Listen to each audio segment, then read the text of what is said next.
Halo teman-teman, hari ini kita akan belajar tentang interaksi makhluk hidup. Apa sih yang dimaksud dengan interaksi makhluk hidup? Interaksi makhluk hidup adalah hubungan timbal balik antara individu dalam suatu ekosistem untuk bertahan hidup. Nah, dalam suatu ekosistem, makhluk hidup melakukan interaksi antar individu. Contoh interaksi makhluk hidup antar individu yaitu simbiosis, predasi, dan kompetisi. Sekarang kita bahas simbiosisnya terlebih dahulu ya. Simbiosis antar makhluk hidup. Hubungan yang khas antar makhluk hidup disebut simbiosis. Simbiosis bertujuan usaha makhluk hidup untuk bertahan hidup di lingkungannya. Simbiosis dibagi menjadi 3 jenis, yaitu mutualisme, komensalisme, dan parasitisme. Yang pertama, simbiosis mutualisme. Simbiosis mutualisme adalah hubungan antara makhluk hidup yang saling menguntungkan. Contohnya, saat menghisap nektar, kupu-kupu mendapatkan sumber makanan dari bunga. Kupu-kupu akan membantu bunga melakukan perkembangbiakan untuk menghasilkan biji. Jadi, kupu-kupu mendapatkan makanan sedangkan bunga menghasilkan biji, saling menguntungkan antara kedua belah pihak. Yang kedua, simbiosis komensalisme. Simbiosis komensalisme adalah hubungan antar makhluk hidup yang hanya menguntungkan satu pihak.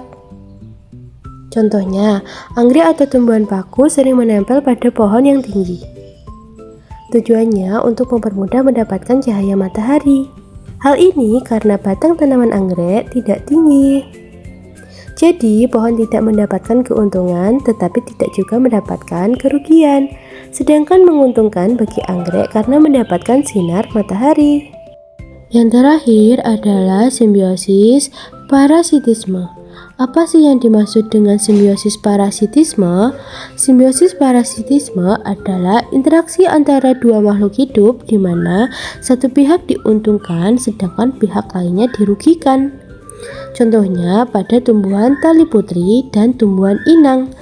Tali putri adalah tumbuhan parasit yang menempel pada tumbuhan lain untuk mendapatkan makanan. Sedangkan tumbuhan inang dirugikan karena tali putri mengambil sari makanan sehingga pertumbuhannya terganggu. Jadi, tali putri diuntungkan karena mendapatkan makanan, sedangkan tumbuhan inang dirugikan karena kekurangan makanan. Contoh lainnya yaitu seperti kerbau yang dihinggapi kutu selalu dirugikan. Kutu menghisap darah dari tubuh kerbau. Kutu diuntungkan karena memperoleh makanan. Namun, tubuh kerbau yang dihinggapinya menjadi gatal dan luka di kulitnya. Dan ini mengakibatkan kerugian bagi si kerbau. Nah, setelah belajar tentang simbiosis, sekarang kita belajar tentang predasi dan kompetisi. Nah, terdapat 2 burung camar bersaing merebutkan ikan sebagai makanan. Jadi, yang dimaksud kompetisi adalah interaksi antara 2 atau lebih makhluk hidup yang saling bersaing untuk mendapat kebutuhan hidup yang sama seperti makanan, air, ruang, atau pasangan. Nah, kompetensi itu terbagi menjadi 2, yaitu kompetensi antar spesies dan kompetensi intraspesies. Apa bedanya? Kita mulai dari kompetensi antar spesies. Kompetensi antar spesies adalah persaingan antara 2 atau lebih jenis makhluk hidup yang berbeda untuk mendapatkan sumber daya yang sama. Sumber daya ini bisa berupa makanan, air, tempat tinggal, atau hal lain yang mereka butuhkan agar bisa hidup dan berkembang biak. Contoh kompetensi antar spesies yaitu hyena dan singa. Hyena dan singa sering berinteraksi, mangsa yang baru dibunuh atau bangkai. Mereka biasanya bersaing untuk mendapatkan makanan terbaik dari makanan tersebut. Masih ingat film Disney tentang Lion King? Di sana ada cara sekilas antara persaingan hyena dan singa ya. Selanjutnya, intraspesies. Kompetensi intraspesies adalah persaingan antara individu-individu dari spesies yang sama untuk mendapatkan sumber daya yang terbatas. Sumber daya ini bisa berupa makanan, air, tempat tinggal, pasangan, atau hal lain yang dibutuhkan agar mereka bisa bertahan hidup dan berkembang biak. Contoh dari intraspesies ini yaitu bunga matahari. Sesama bunga matahari bisa bersaing untuk mendapatkan air, nutrisi, dan cahaya matahari. Persaingan ini biasanya lebih terasa ketika jumlah bunganya lebih banyak sehingga pertumbuhan dan hasilnya bisa berkurang. Nah, selanjutnya predasi. Predasi adalah interaksi antara dua makhluk hidup di mana satu makhluk hidup memakan makhluk hidup lainnya.